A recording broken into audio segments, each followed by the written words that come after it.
पाकिस्तान ने श्रीलंका को 6 विकेटों से शिकस्त देकर टी20 सह फरीकी सीरीज का टाइटल जीत लिया। श्रीलंकन टीम पहले खेलते हुए आखिरी ओवर में 114 रन बनाकर आउट हुई। कामिल मशारा 59 रन बनाकर नुमाया रहे। एक मौके पर श्रीलंका की 84 रन पर सिर्फ एक विकेट गिरी थी, मगर आखिरी 9 खिलाड़ी पाकिस्तानी बॉलिंग के सामने बेबस हो गए।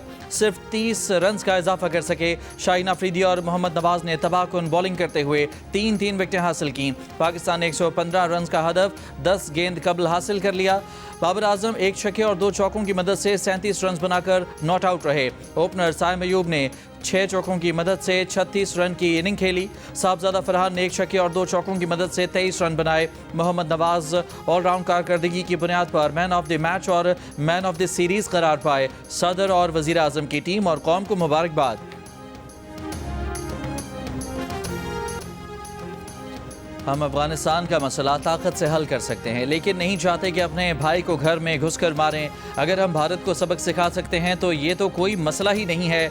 नायब वज़ीर आज़म इसहाक़ डार ने साफ साफ बता दिया। इस्लामाबाद में प्रेस कॉन्फ्रेंस के दौरान कहा कि अफगान तालिबान को बता दिया था कि अगर वो दहशतगर्दी का मसला हल नहीं करेंगे तो ये उनके लिए भी मुसीबत बन जाएगा। जब से अफगान तालिबान इक़्तिदार में आए हैं, दहशतगर्दी के वाक़यात बढ़ते जा रहे हैं। अफगान तालिबान रजीम अपनी पॉलिसी पर नज़रसानी करे। अफगान तालिबान रजीम में आधे सुलह पसंद और आधे उनके उलट हैं। इसहाक़ डार ने कहा कि अक़वाम मुत्तहिदा की दरख्वास्त पर अफगान अवाम के लिए खाने पीने की चीज़ें और इंसानी इमदाद भेजने का फैसला इतवार तक कर लेंगे।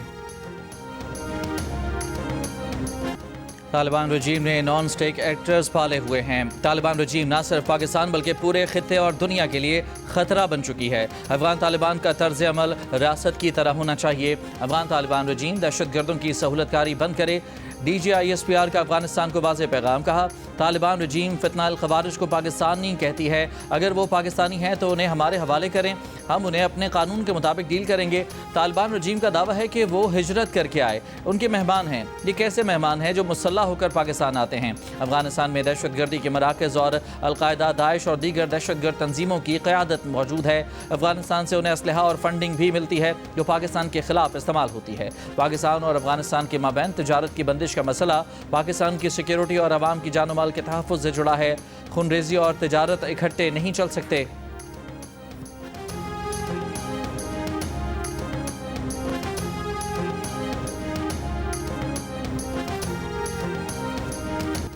पाक अफगान सरहदी इलाकों में इंतहाई मजबूत पॉलिटिकल टेरर क्राइम गठजोड़ है। खैबर और वादी तीरा में कोई इंतजामिया नहीं। नॉन कस्टम पेड गाड़ियाँ इस पॉलिटिकल टेरर क्राइम गठजोड़ का हिस्सा हैं जो खुद को हमलों में इस्तेमाल होती हैं। लाखों नॉन कस्टम पेड गाड़ियाँ सूबे में घूम रही हैं, तो इन्हें किसने रोकना है?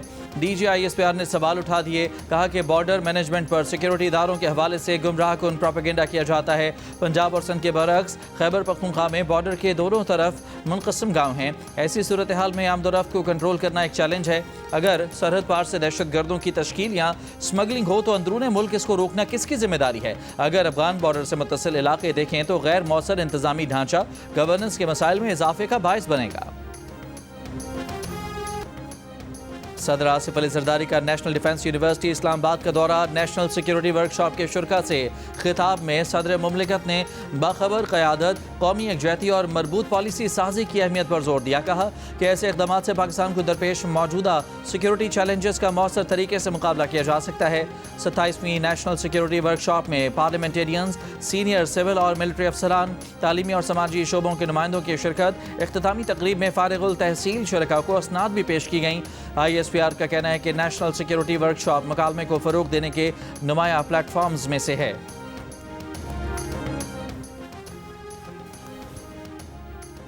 वज़ीर आला खैबर पख्तूनख्वा सुहेल अफरीदी का कहना है कि यह निज़ाम पूरी तरह बेनकाब हो चुका है। तमाम आइनी और कानूनी रास्ते अपनाने के बावजूद बानी से मुलाकात नहीं हुई। अब एहतजाज के सिवा कौन सा आइनी रास्ता रह जाता है? कुछ लोग बातें करते हैं कि PTI एहतजाजी सियासत करती है। इंसाफ मिलता तो PTI एहतजाजी सियासत न करती। बोले, एक तरफ वफाक पैसे ना होने का कहकर खैबर पख्तूनख्वा का हक नहीं दे रहा, दूसरी जानब IMF चार्ट शीट लगाता है कि 5300 अरब रुपए की करप्शन हुई। हमने 5300 अरब रुपए का हिसाब लेना है। श्रीलंका में तबाही फैलाने के बाद समंदरी तूफान ڈٹوا بھارت کی طرف بڑھنے لگا. آج بھارت کے ساحلی علاقے سے ٹکرانے کا امکان ہے. طوفان کے زیر اثر ریاست تامل ناڈو کے ساحلی علاقوں میں شدید بارشیں. نشیبی علاقے زیر آب. 50 سے زائد پروازیں منسوخ. اس سے پہلے سری لنکا میں طوفان ڈٹوا کے باعث ایمرجنسی نافذ کر دی گئی. شدید بارشوں، سیلاب اور لینڈ سلائیڈنگ سے 153 افراد ہلاک ہوئے. 191 افراد لاپتہ. 5 لاکھ سے زائد افراد متاثر. امدادی کارروائیاں جاری.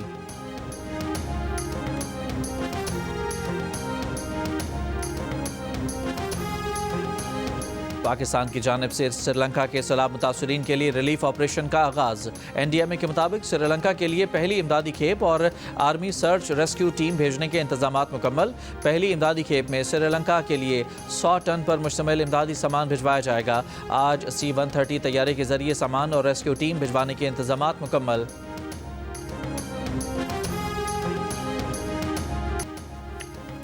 آسٹریلیا مصنوعی ذہانت کے دور میں بچوں پر سوشل میڈیا پابندی لگانے والا پہلا ملک بن گیا. 10 دسمبر سے سوشل میڈیا کمپنیاں اس بات کی پابند ہوں گی کہ آسٹریلیا کے 16 سال سے کم عمر بچے ان پلیٹ فارمز پر اکاؤنٹس نہ بنا سکیں. حکومت کا کہنا ہے کہ قانون بچوں کو ایسے الگورتھم سے بچانے کے لیے ہیں جو انہیں نقصان دہ مواد دکھاتے ہیں. فن لینڈ کا پاکستان، افغانستان اور میانمار میں سفارت خانے بند کرنے کا فیصلہ. وزارت خارجہ فن لینڈ کے مطابق محدود تجارتی اور اقتصادی تعلقات کی وجہ سے سفارت خانے بند کرنے کا فیصلہ کیا ہے. اسلام آباد، کابل اور ینگون میں فن لینڈ کے سفارت خانے 2026 میں بند کر دیے جائیں گے.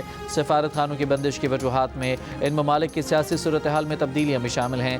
فن لینڈ نے بجٹ میں کمی کے باعث 2012 میں بھی پاکستان میں اپنی سفارتی سرگرمیاں روک دی تھیں. پاکستان میں فن لینڈ سفارتی مشن کو دوبارہ 2022 میں کھولا گیا تھا.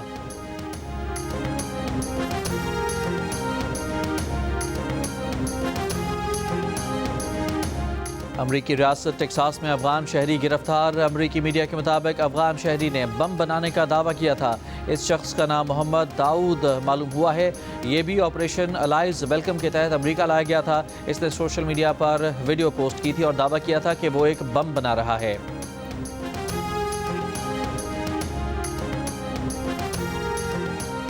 سینئر امریکی حکام آج فلوریڈا میں یوکرینی حکام سے ملاقات کریں گے. خبر ایجنسی کے مطابق امریکی وزیر خارجہ مارکو روبیو، خصوصی ایلچی سٹیو وٹکاف اور صدر ٹرمپ کے داماد جیرڈ کوشنز بھی وفد میں شامل ہوں گے. روس یوکرین جنگ بندی کے معاہدے پر بات چیت ہوگی.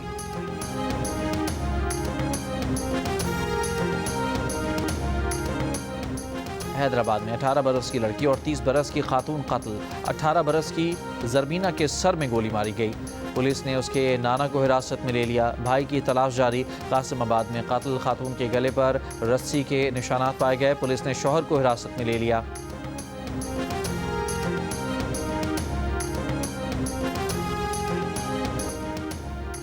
سعودی عرب 2026-27 کے لیے انٹرنیشنل میری ٹائم آرگنائزیشن کونسل کا رکن بن گیا. لندن میں ہوئے انتخاب میں سعودی عرب کے حق میں 142 ووٹ ڈالے گئے.